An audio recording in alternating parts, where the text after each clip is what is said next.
Bonjour, bienvenue dans cette nouvelle vidéo de la rubrique PMA. Je suis ravie de te retrouver. Je rappelle que ce que je partage ici est suite à mon expérience en PMA pour avoir moi-même vécu la PMA et toutes ces montagnes russes. Donc, je suis Canel Bella, coach en joie de vivre, praticienne psychocorporelle, formée à plusieurs approches de thérapie brève et créatrice de la méthode Smile. Donc, je suis ici pour te partager donc mon histoire, mais aussi tous ces conseils et astuces. Aujourd'hui, nous allons parler d'un nouveau thème, une nouvelle thématique. Ce que j'aurais bien voulu savoir avant que je fasse cet examen. Voilà, c'est un peu ça. Alors, c'est parti. Choisis ta vie, fais le tri dans tes pensées. Choisis ta vie et essaie d'avancer. Choisis ta vie, choisis le chemin qui te rend heureux. Alors, est-ce que tu veux savoir c'est quoi pour moi le vrai test de courage en PMA? Est-ce que tu veux savoir ça? Ce n'est pas la prise de sang. C'est même pas la ponction, parce que ça m'a demandé quand même du courage. Ce n'est pas les aiguilles. Non, parce que bon, c'est vrai que moi, le rapport avec la douleur, c'est toujours pas facile pour moi, mais c'est même pas les aiguilles, même pas les hormones, même pas ça. Ou parfois ça te pousse à pleurer, tu pleures parfois n'importe comment. Non, ce n'est pas ça. C'est ce moment-là qui s'appelle l'hystérosalpingographie. Ah, j'ai réussi à le dire. L'hystérosalpingographie. La première fois que j'ai entendu ce mot, j'ai bugué, littéralement. Alors, non seulement ce nom, ton cerveau, parfois, il a du mal à mémoriser ce mot. Par contre, ton utérus, lui, retient, la mémoriser la douleur. Bon, parlons vrai. C'est quoi au juste l'hystérosalpingographie? En théorie, c'est une radio de ton utérus et de tes trompes. En gros, on injecte un produit, en fait, qui est un produit de contraste, en fait, qui va contraster, qui va permettre de vérifier si tes trompes sont bouchées. Alors, en théorie encore, comme m'avait dit cette gentille dame, vous allez ressentir une petite gêne. Petite. Ah bah comment dire? Moi, j'ai pas ressenti une petite gêne. J'ai ressenti une explosion volcanique à l'intérieur de moi. Alors, j'ose même pas te dire le cri que j'ai fait. Ah là là. Il était tellement fort que je suis sûre qu'il a été entendu jusqu'au bout de la rue. Tout au bout de la rue.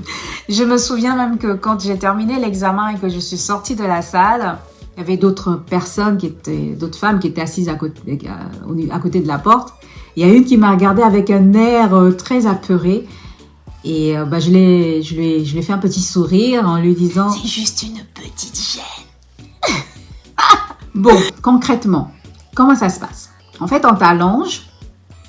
En tout cas, moi, c'était comme ça. On m'a allongée sur une table qui était un peu fraîche.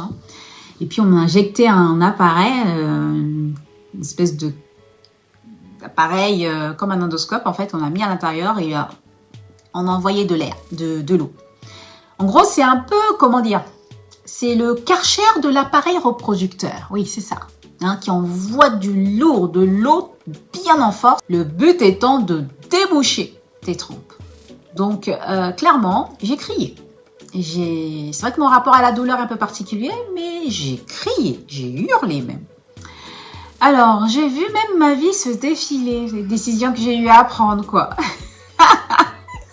Bon, le bon côté, c'est quoi? C'est que l'hystérosalpingographie, la bonne nouvelle, c'est que quand tu fais cet examen, c'est un liquide qui va vraiment t'aider parce que ça te débouche les trompes. Et puis par la suite, ça peut t'aider à avoir un enfant naturellement sans problème, quoi. Donc pour certaines, ça a été le cas. Alors je vais te dire ici ce que j'aurais aimé savoir avant l'examen, qu'on me le dise. Ce que j'aurais aimé comprendre, que je puisse mieux gérer cette situation. C'est qu'en fait, tu peux avoir un antalgique. Tu as le droit, en fait, de prendre un antalgique avant. Tu as le droit d'avoir peur, en fait, parce que c'est vrai, c'est un examen qui est douloureux, ça peut créer une crainte et une peur. Et en fait, tu n'es pas faible, tu peux pleurer, c'est vrai, parce que même moi, j'avoue que j'ai pleuré, ça m'a fait mal. Clairement, tu n'es pas seule à vivre ça, parce que je pense qu'il y a beaucoup de femmes qui ont vécu cet examen-là, qui ont eu des douleurs. Et ce que j'aurais aimé aussi savoir, c'est que c'était très douloureux et que je pouvais apprendre à gérer cette douleur avant d'aller à l'examen pour me permettre de me sentir beaucoup plus sereine et un peu plus à vivre l'instant présent, comme un accouchement. L'accouchement, parfois, c'est douloureux, c'est vrai, c'est douloureux, mais on sait qu'on peut se préparer à la douleur. Et moi, j'aurais aimé vivre ce moment-là. C'est pas un moment exagéré, hein. Là, je te dis clairement que ça a été très douloureux. Donc, ce que j'aurais aimé savoir, c'est ça.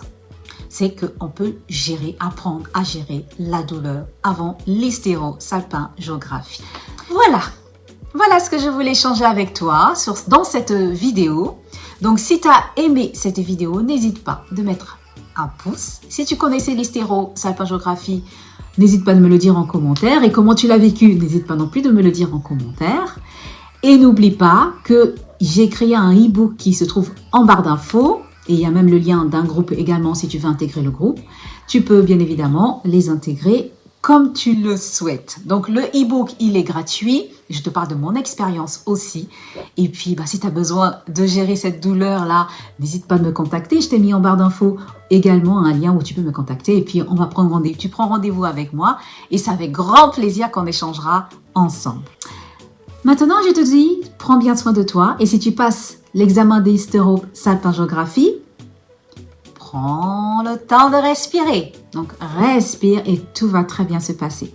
Alors, prends bien soin de toi et n'hésite pas de me dire en commentaire comment tu l'as vécu et comment tu l'appréhendes aussi. N'hésite pas de partager cette vidéo à une femme qui traverse en ce moment des protocoles PMA et qui a besoin d'entendre ça. Ça fait partie des examens qui se font avant le protocole. Donc, n'hésite pas de lui partager ça pour qu'elle soit au courant parce que c'est des choses qu'on ne sait pas forcément.